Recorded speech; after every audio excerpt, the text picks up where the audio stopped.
The Mr. Men Show first premiered on Cartoon Network's Boomerang in 2008. Based on the popular Mr. Men and Little Miss books by the late Roger Hargreaves, this sketch comedy series starred such famous characters as Mr. Tickle, Mr. Happy, and Little Miss Sunshine, going about their lives in Dillydale, the happiest town in the world. Unfortunately, things wouldn't be happy for long, as the show got a mediocre reception and was ultimately cancelled after only 2 seasons and less than 2 years on the air. Why is that? It wasn't that the creator got caught up in a show-ending scandal, or that it was in hot water with international audiences. What happened to the Mr. Men Show? That, my friends, is what we're here to investigate.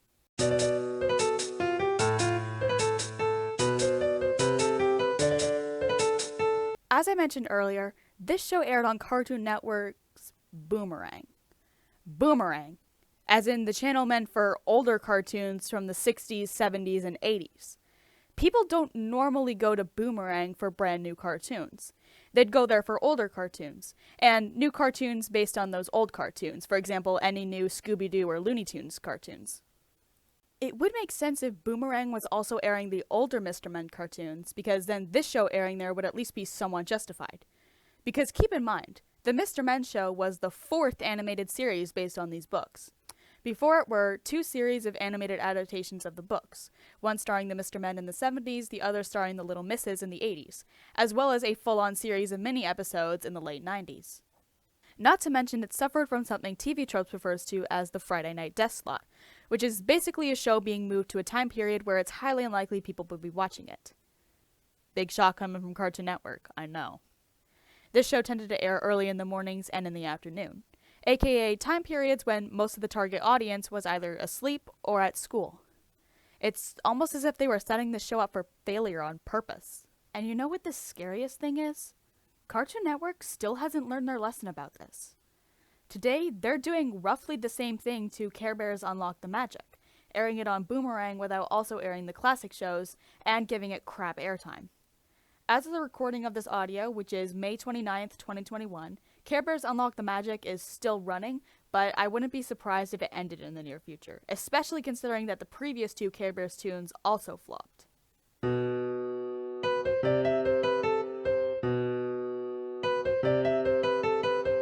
As with most adaptations of beloved franchises, there was bound to be controversy over changes made to the new product.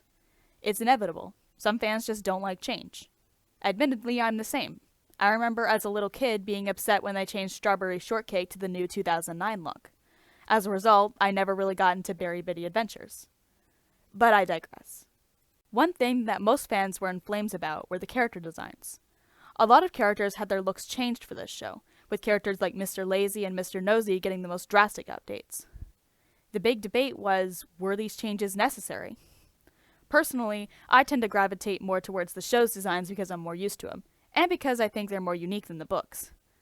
Some characters I think were totally justified in getting a new look, like, again, Mr. Lazy and Mr. Nosy, whose original book designs look weirdly phallic.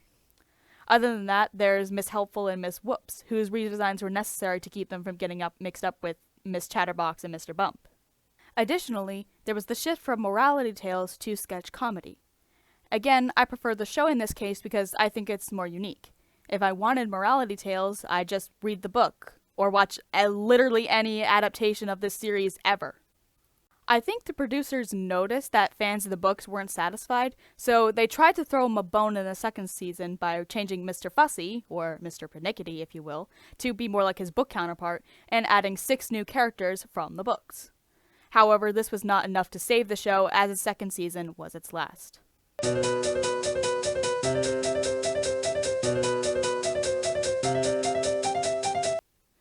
You wouldn't expect such an innocent franchise to have such sexism going on behind the scenes, would you?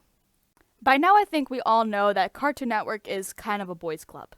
Almost every single show they make has a male protagonist or is at least male-centric.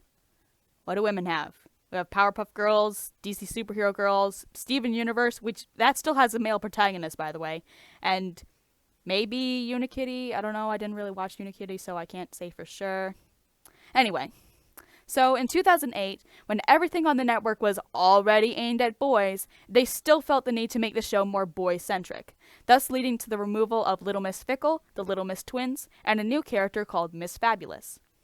Additionally, two Little Misses from the books, Little Miss Scatterbrain and Little Miss Stubborn, were changed to Mr. Men to have mostly positive female characters, which just feels very hypocritical to me.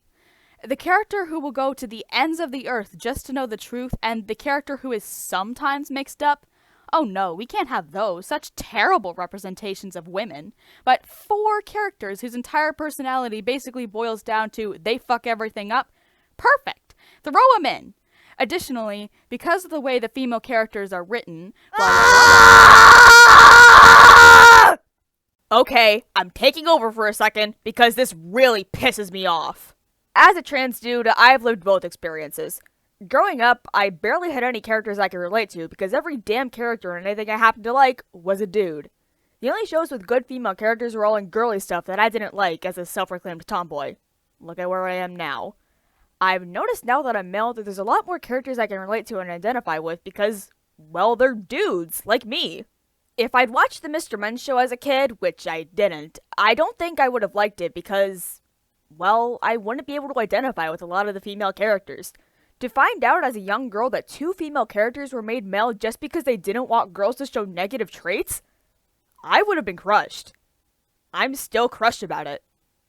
This is a bit of a side note, but a little extra thing that sucks is, well, I know I wouldn't like these characters as much if they were female, because they would have been written differently. I'm almost certain that if Miss Stubborn had remained a girl, she wouldn't be anywhere near as zany and insane as the Mr. Stubborn we got is, and if Miss Scatterbrain had remained a girl, she would have just been a little forgetful at times, nowhere near the reality-bending crazy man that Mr. Scatterbrain is. Also, another side note on the Mr. Scatterbrain situation, there's so many already male characters that they could have used for him instead that it's insane. Mr. Muddle, Mr. Forgetful, Mr. Topsy-Turvy, Mr. Dizzy, Mr. Nonsense, Mr. Wrong. It's a long fucking list, okay?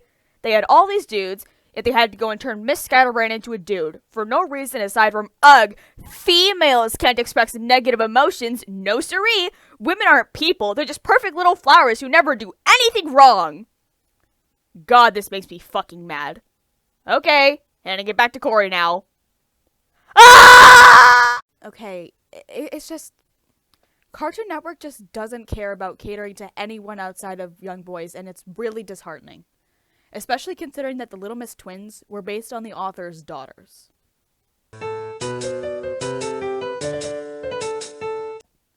Some miscellaneous issues regarding the show include being non-union. This forced a lot of the US voice cast to use pseudonyms.